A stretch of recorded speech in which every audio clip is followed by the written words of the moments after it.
Hi everyone, welcome back again to my channel. My name is Wemimo and I'm also known as Start Mama 5 and also known as TMO5 Kanduko. If you're new to my channel, welcome, and if you're a returning subscriber, thank you so much for always coming back. So this video is a very sad one. So it's about a young lady who was jailed. I think last week she was jailed for leaving her four sons at home because apparently she went shopping for food and fire was ignited somehow, and our sons, she lost her sons. So let me read the story to you guys. There's one or two things for us to learn here, and in as much as I sympathize with this woman, there are lessons to learn, and I think some fault have to be given to some people as well. Okay, so the story says that a woman has been jailed for 10 years for the manslaughter of her four sons who died in a house fire while she was out shopping. So Deveca Rose, 30 years old, had left her two set of twins alone when a fire ripped through their terraced house in Sutton, southwest London on the 16th of December 2021. So this happened 2021 during, so just barely a year into COVID. Okay, so 4-year-olds, her sons, so she's got two sons who are 4 years old, they are twin, and a second set of twins are 3 years old, were unable to escape the locked house and died under a bed. So Rose was found guilty of 4 counts of manslaughter following a trial at the Old Bailey last autumn. She was cleared of a single count of child cruelty. The family had been living in a house with, in quote, rubbish all over the floor and human excrement, the trial heard. So a fire investigation report concluded the blaze had been started by either a discarded cigarette or upturned tea light and spread due to the rubbish on the floor. So when she was being sentenced, the judge said that none of the shopping she had gone out to buy on the day of the fire was essential or vital. I agree with that. She could have ordered online, because during COVID period, we all know you have to queue even to go and buy milk. You have to queue before you enter the shop because you cannot. There was a restricted movement, like there's an amount of number of people that can go into the store at the same time during COVID period. So she could have ordered her shopping or grocery online because there was online grocery. I did most of my shopping online grocery when I was tired of the queuing to go even buy tissue paper and stuff like that. So I agree with the judge in that regards that the food she was going to go buy was not essential or vital because she could have done that online. So let's continue reading. So the judge continued, this was a, in quote, deeply tragic case with the lives of 4 young children gone in just a few moments through an intense fire, the judge said.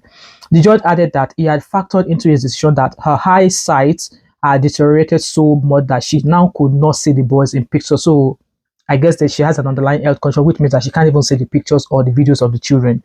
So the judge said that you will have to live with the knowledge you bear responsibility for the death of your 4 children. The judge added, in my own opinion, I believe this could have been avoided. I believe other services, authorities involved in this case should be held liable as well. So let's keep reading. I mean, I'm not a judge, I'm not a lawyer, but let's keep reading. So during the sentencing, obviously, I'm not going to describe that. So the court heard victims' impact statement from the family of the children, describing the effect of the tragedy on them. So the family of the boys, so that would be the father of the boys, the family of the father of the boys, in a statement read on behalf of their father, Dalton Hoat, described it as the, in quote, worst day of his life when he lost his 4 beautiful boys. So my question is, how did this woman ended up with 4 sons alone? So apparently, maybe our relationship is no longer working, but where was the father? Where was the father?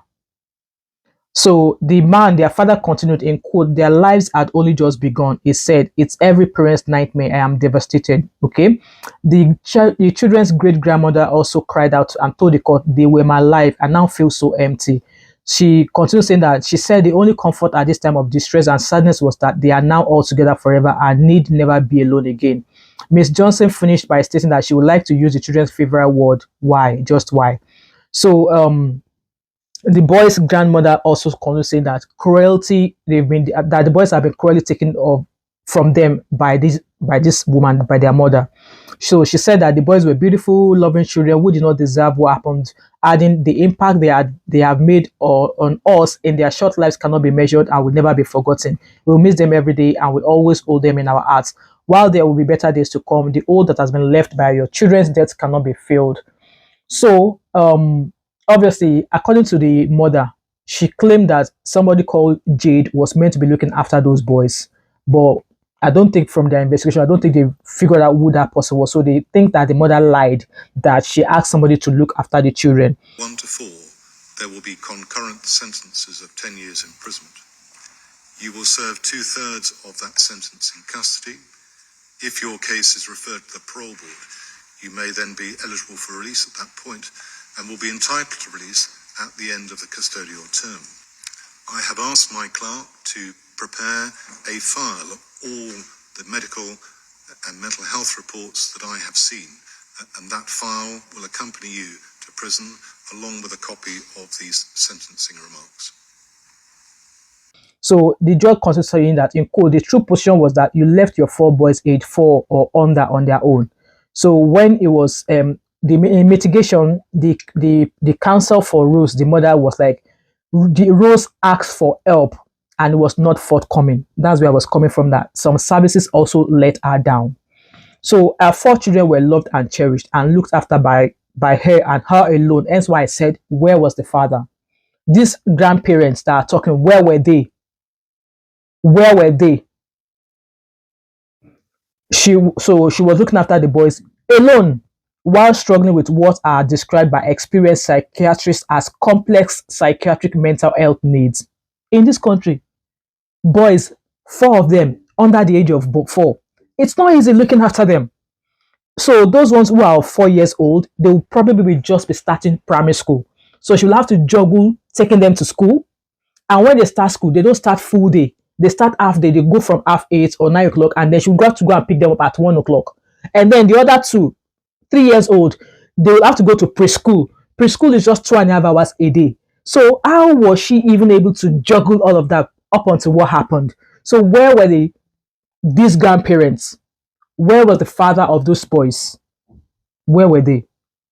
So it's been said here that she struggled and she asked for help, but the help was not, like, did not come. So the judge, the counsel representing her, said that she should not be punished any further than she has been for the lies she has told. So I believe the lie she told was probably that there was somebody who was meant to have been looking after the boys. So she perhaps suffered the greatest loss of all. She has suffered the greatest loss, and I hope she's able to forgive herself. So although Rose's mental health had some influence on her actions, the judge said he did not find her responsibility was substantially reduced. There were missed opportunities to remove the children when conditions at their home started to deteriorate. Yes. During the COVID pandemic, very little support. She had very little support. She had visited her GP and said she could not cope. So that's why I said these are services that failed her. If I was a GP she came to and she told me she was struggling, I would have involved the social services. And during COVID period, with the ages of those children, I would imagine that they would still have health visitors. Health visitors are people who looked after those babies from when they were born up until they go to school. So they will still have health visitors. Is it that the health visitors were not visiting? I understand it was during COVID. And yes, during COVID, here in my flat, when we had emergency water issues, they asked questions, is anybody with COVID symptoms, blah, blah, blah. They came. And when they came to assess the emergency, they asked all of us to stay out of the kitchen, because it was in the kitchen we had the issue. They asked all of us to stay away. So they did what they had to do and they left, and then we all came out. So in this regard, at that age or the ages of these boys, they should still have a health visitor. And the lives of these children are more important. So if with me during COVID, they were able to come fix repairs of water damage in my kitchen, the health visitors could have visited these children to know what their living condition looked like. Hence why I said the GP failed her, and also those children will have had health visitors, because health visitors, like I said, they will be in the lives of the child from when the child was born up until the child starts primary school. So where were the health visitors in this regard? Were the health visitors not visits for them to be able to assess the living condition or the environment where she was staying with the children? These are questions, and this is why I said services like the GP, the health services, they failed her as well. So by the acquittal of the defendant on the count of child cruelty, the jury had been of view she was trying her best, the defense added. So obviously they said out of heroism that there was a time when the issue started that the neighbors tried to break down the front door before the firefighters came in, but unfortunately the boys were found all dead while they were cowering under their bed. They were there seeking for shelter. So in all of these, it's a sad story. And I don't think this woman will ever forgive herself. And also, this is also to mention that in diaspora, it's very, very hard. Me sitting down here, I have 5 children. Mhm. When I came into the UK, the youngest of them all, I mean, was my oldest. She was just 9 months old. And I went on to have 4 more children here in the diaspora without any family member. It was just me and my husband. Nobody. Nobody. So then, if I want to go do shopping, if it's either my husband is at home and then I'll go and do the shopping, or then I had a neighbor whom I will ask, do you need anything from the shop? I will take a list. So while I take a list, I will take my children to her place. So I'll go and do our shopping together. Or she brings her children over to mine and then she will do our shopping together. But most times, there have been times, even before I had 5 of them, I think by the time I had 3, by the time they were just 3, like 3 of my kids, I had this double stroller or double pram. I will place the 2 youngest ones on the pram, and then the older one, if she started of walking, I'll sit her down on the top of the stroller so that I'm able to push all 3 of them. I will say most of the time when I still have the 3 children, I take all 3 of them everywhere. I take them everywhere, even in winter, regardless of the weather, I take them everywhere.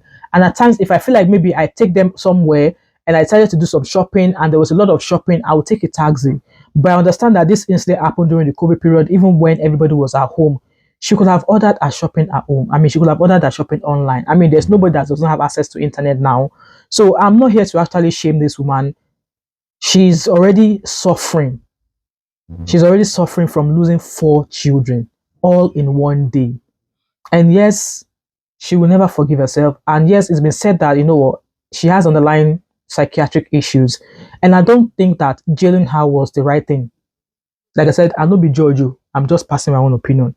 I don't think jailing her was the right thing. Maybe she could have been taken to a rehabilitation center because obviously she's suffering from some sort of psychiatric mental health needs, complex psychiatric mental health needs. Maybe they could have just taken her there because, like I said, knowing fully well that she contributed to the death of her sons, she will never get back from that. She will never ever get back from that. So hence why people in diaspora as well, when they are complaining that things are hard. The cost of childcare in diaspora is not cheap. Yes, you might get the 2.5 hours here from government, there, and there. Come and ask me, especially when these children start primary school. When they start school, they don't start full day. They start in the morning and collect them at 12 o'clock. So that's how it goes. So my condolences goes to this lady, and I hope and pray that she's able to, she's able to forgive herself. And also, I really don't know what happened between her and the father of the boys. But then I'm just going to like to leave this here. If a relationship comes to an end and you both have children, please let your spouses be in the lives of these children. Maybe, just maybe, if she has allowed this father of these boys to be in their lives, maybe if she has allowed the family of these boys to be in their life, maybe when she was struggling, they could have stepped in to help her. Maybe they could have just, help. Maybe a few times when she's struggling, they could have taken 2 of them and care for them for a day. She could have maybe, helped them. So if a relationship comes to an end, women learn to share the responsibilities of the children. Don't say you want to be a Wonder Woman. Don't say you want to be a macho woman and you want to look after all of them. I mean, she's 30 years old. Looking after 4 children below the age of 5, it's not easy. And looking at the pictures of those boys, they're so handsome, they're so adorable. And now they've gone. And like I said, there's no point me bashing this woman. I don't think she's ever going to forgive herself for what has happened. Guys, let me know your thought and opinion in regards to this story. Obviously, the life, these boys are gone now. But then the points I raised, like where was the father of the boys? The grandparents who are now talking, where were they when she was struggling? Or did they not see that she was struggling? Yeah, the GP failed her. Where was the health visitor? Was there no health visitor for these boys? All of these are questions, and I'm sure, obviously, for the judge who have sentenced her to 10 years, they will have put all of this into consideration. Hence why she only got 10 years. I mean, 10 years is a long time as well. By the time she comes out of prison, she'll be 40 years old. Anyway, guys, this is the end of my video. Let me know your thoughts and opinion in regards to this, as I said in the video. And if you've watched this video till now and you've not yet subscribed to my channel, what are you waiting for? Don't forget to like, drop a comment in the comment section, subscribe if you've not yet done so, turn on your post notification, share this video, and also do not hesitate to join my membership. And I hope to catch up with you in my next video. All right, bye for now. Bye.